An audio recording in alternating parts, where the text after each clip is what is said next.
Pas me donner une piste de réflexion. Eh ben, le féminisme, c'est en même temps, le féminisme, c'est comme l'immigration, c'est le livre 1 du Capital sur l'armée de réserve. Le Capital, plus sa crise s'intensifie en domination réelle, il doit substituer une main-d'œuvre à une autre main-d'œuvre. C'est ce que Marx appelle le grand remplacement des hommes par les femmes et des deux souches par les halogènes. Parce que le travail de la femme est nécessairement dans le livre 1.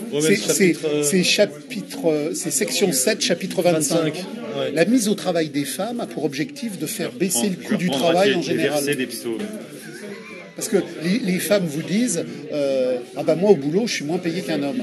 Mais Marx montre que c'est une loi historico-biologique de l'aliénation. À partir du moment où il y a la grossesse et les absentéismes, il est inévitable que l'investissement du capital valorise moins le salaire d'une femme que d'un homme. Et donc il a mis les femmes au travail pour casser la reproduction du coût du travail.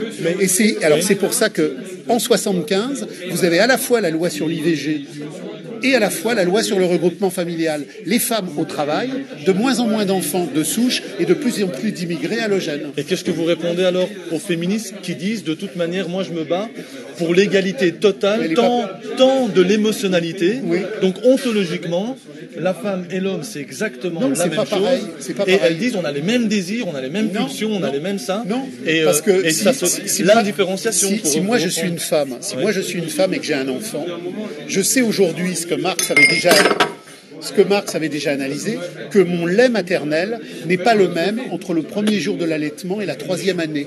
Mon lait n'arrête pas d'évoluer en termes de composition chimique. C'est donc parce que l'enfant a besoin du lait de sa mère pendant 3 ans. Donc il faut casser l'allaitement de l'enfant, il faut mettre les femmes au boulot.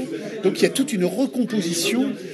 Chez les chasseurs-cueilleurs, la femme, elle chasse pas. Mais donc ça veut dire que c'est pas possible qu'on soit les mêmes. Mais on peut pas être les mêmes. Ouais.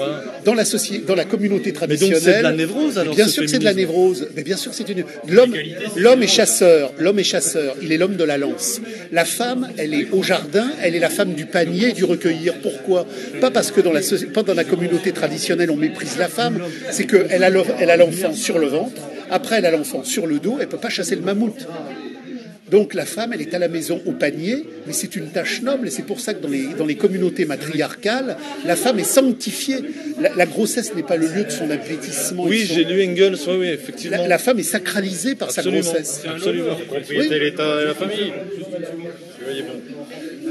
Bonsoir, faites attention à ma main. Merci et bon retour. Merci. Mais donc c'est de l'égalité fantasmée, et même quand on dit ça, la femme, elle sort de ses groupes, c'est culturel. L'égalité est par essence un concept capitaliste. L'égalité, c'est nous résoudre tous à être des marchandises équivalentes sur le circuit, c'est l'indistinction. Dans la communauté communiste, la femme allaitera son enfant 3 ans. Donc pendant 3 ans, s'il y a des activités de chasse et des activités lourdes, elle ne les fera pas. Dès que j'ai une féministe devant moi, c'est une névrosée. Oui, c'est normal. Le capital dans l'indistinction, il veut des hommes qui ressemblent de plus en plus à des femmes et des femmes qui ressemblent de plus en plus à des hommes. L'équivalent général de l'aliénation universelle. Donc quand on nous dit qu'il faut plus de sexe, c'est une névrose pathologique. Bien sûr. L'homme et la femme sont dans une harmonie érotique infinie parce que précisément ils sont différents.